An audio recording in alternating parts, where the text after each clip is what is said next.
Xin chào các bạn nhé.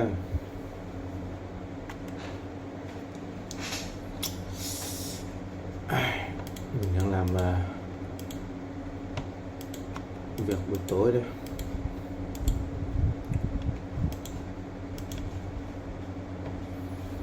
Bây giờ là 12 giờ đêm rồi các bạn.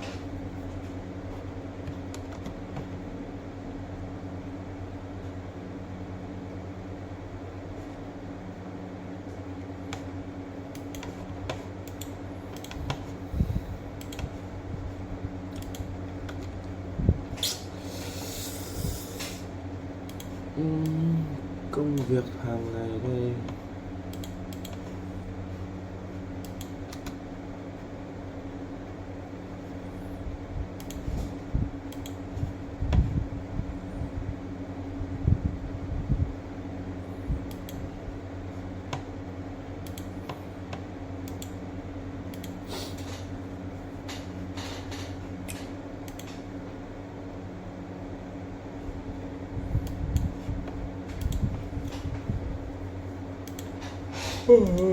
Ngủ quá.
Tạm biệt các bạn nha.